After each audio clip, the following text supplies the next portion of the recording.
Welcome back, everybody, to the Right Way Sports Network YouTube channel. If you guys are watching this, you know what we do here.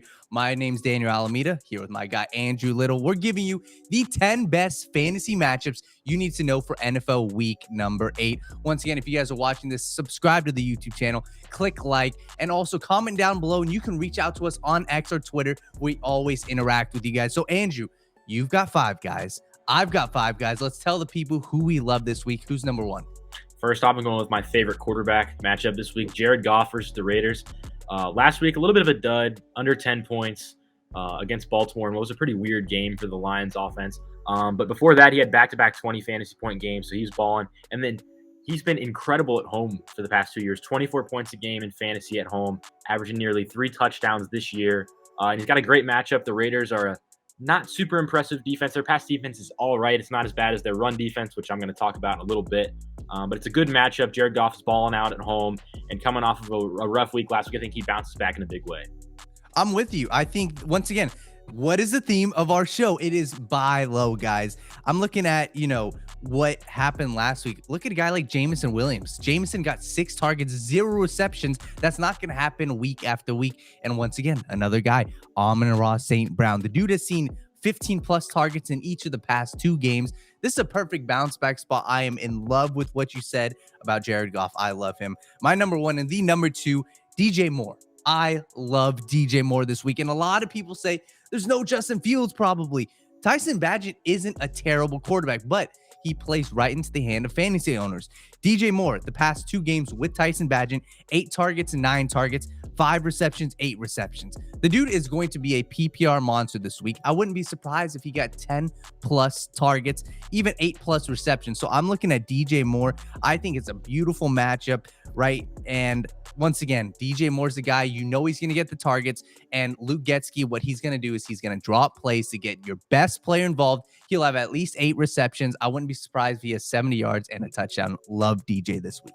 Yeah, and DJ Moore, he's been that number 1 receiver for Chicago, and it's not just for Justin Fields. He's been super reliable for Tyson Bagent, and he's been the guy he's been targeting as they get closer to the red zone. So definitely could see a touchdown in the big week coming for him. And then I'm going to stick with Detroit for my number 2 guy, Jahmyr Gibbs. Breakout finally came last week thanks to that some injuries in the backfield. Had 28 points, 9 catches, leading the way in PPR. He was the overall RB3. I think he finishes the RB1 this week. I'm going to go a little bit bold against the Raiders. They're bottom 5 against running backs in fantasy. Once again, no David Montgomery. Lions have a bye week coming up. Gibbs played 87% of the snaps last week. I don't see any reason for that to go down. So I think Gibbs is going to be, once again, be a PPR monster, finds the end zone a couple times against the Raiders. And overall, the Lions just have a big time game.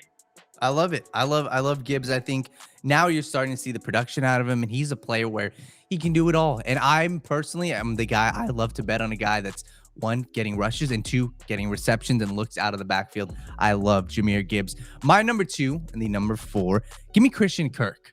Christian Kirk is going to ball out once again. I'm looking at his game log.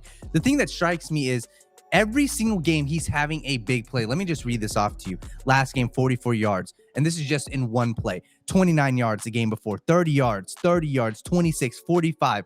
He is a big play monster for this Jacksonville Jaguars team. And you look at the matchup. They're playing the Pittsburgh Steelers. I'm telling you guys right now, look, I watch this team a lot. Their secondary is garbage, respectfully. You got TJ Watt, Alex Highsmith. Their front seven's good, right? The pass rush is good, but they just allowed Puka Nacua to have a ton of yards on them. Cooper Kupp should have had a ton of yards. I bet on him last week. Didn't work out, but he had a couple drops. Listen, their wide receivers are going to cook the Pittsburgh Steelers secondary. I'm telling you guys this before it happens. Christian Kirk's going to have, once again, 6 targets, 8 targets, 12, 6, 14. Trevor Lawrence loves to target him. So give me Christian Kirk in a big week with a beautiful matchup. And he's a touchdown machine. 3 touchdowns in the past 5 weeks. Kirk has a huge week this week. I love him, man. And he's been super consistent, really under the radar. And the theme for the past couple of weeks has been you target these receivers against the Steelers, especially the wide receiver twos, and that's what Kirk is. So great matchup for him.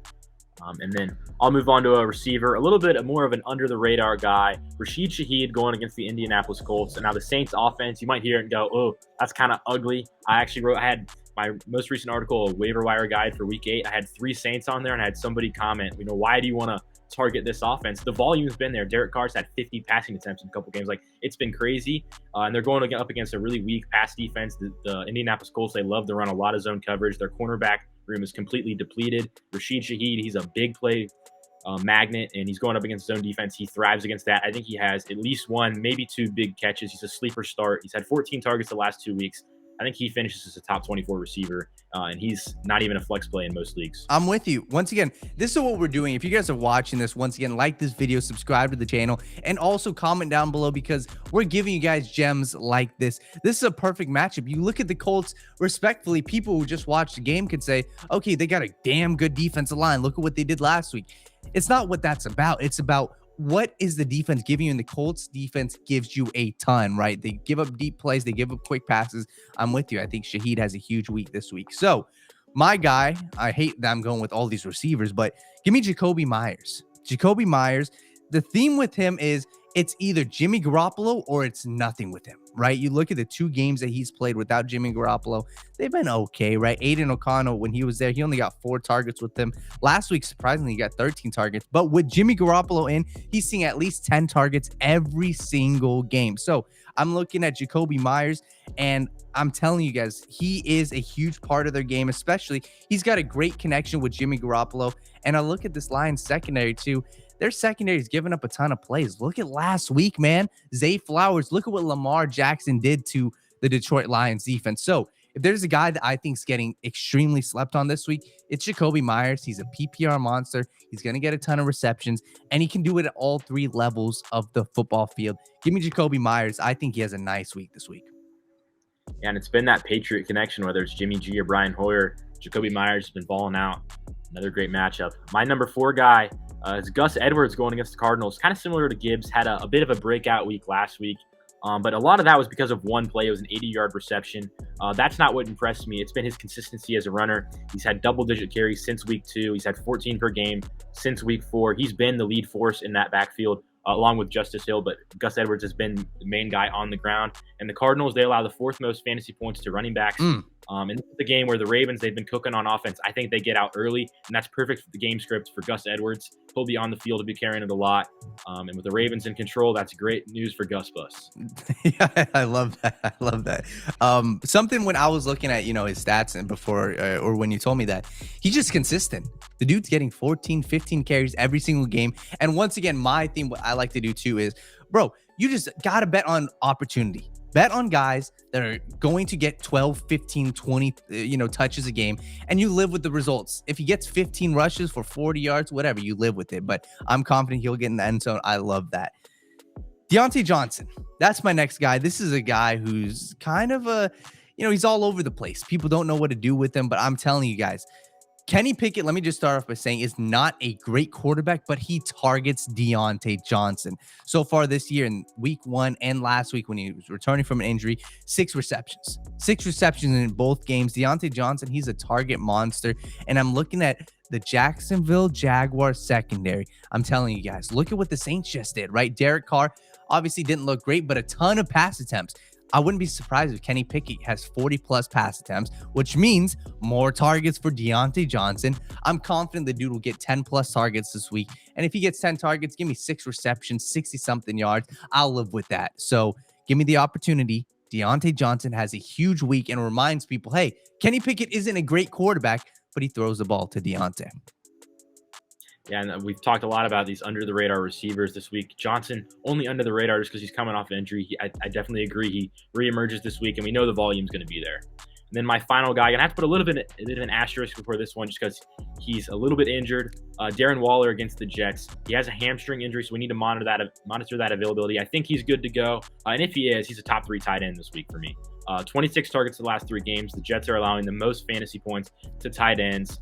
Darren Waller is finally becoming the guy that we thought he'd be when the Giants traded for him. He's a go-to target in that offense. Like we said, the Jets can't cover tight ends at all. It's a great matchup for him. As long as he's healthy, he's a must-start. Probably my favorite play of the entire week. Ooh, Darren Waller, I love to hear that. Andrew, if anything you say is a favorite play, I will be hammering that as well. I'll ride with you there. So my final guy, I'm going to go out on a limb. We were talking about this, Andrew, before the show. Devin Singletary. I'm going to put everything on the table. Give me Devin Singletary. And the reason why is, one, I'm a huge believer in the Texans offense. Huge believer. Love CJ Stroud. Love what the offense coordinator's doing. I am not a believer in Dameon Pierce. Let me just start off by saying that. Dameon Pierce is an average running back. He is a guy who is going to look flashy on the film because he breaks tackles and he runs hard. Devin Singletary is a change of pace guy. Devin Singletary is a guy that fits this offense to a T because they can do a lot with him, right? In the pass game, they can do a lot. But the reason why I love this so much is, one, last week we saw the offense start to trust him more. You got 12 rushes, 3 targets. This upcoming week, who do they play? The Carolina Panthers. And I love this matchup. The Carolina Panthers are currently the 31st ranked rushing defense in the entire NFL. You can look at the names and say, oh, they've got a lot of names on the defensive line. Trust me, they give up a ton of rushing yards. This isn't a good defensive line. So Devin Singletary, I'm going to put everything on the table. I think this is going to be my sleeper of the week. He's going to have a big time week, and I wouldn't be surprised if the dude gets in the end zone. So Devin Singletary, my sleeper of the week. Andrew, real quick, what were your final thoughts on what we talked about? Yeah, with Singletary, am I a big believer in him as a player? Not really, but I'm also not a big Dameon Pierce believer either. The Panthers front seven, it's garbage. Yeah. It's going to be a great matchup for Singletary. And I do believe in that Texans offense. I believe in CJ Stroud, Bobby Sloak, the PFF offense coordinator. Love what he's doing there. So yeah, Singletary's going to have opportunities. He's a much better fit here in Houston. So if you're going to take a dart throw on a sleeper, why not Singletary? I'm with you, man. So listen, if you guys want to get in on the action with us, click the link down below, join the Underdog Fantasy link, and you can get a 100% deposit match. Once again, I'm telling you guys, we do this every single week. So subscribe, like this video, and you can also react or, reach out to us on Twitter. We do this every single week. So Andrew, we had a damn good week and we'll see the results. So everybody, we will catch you guys later.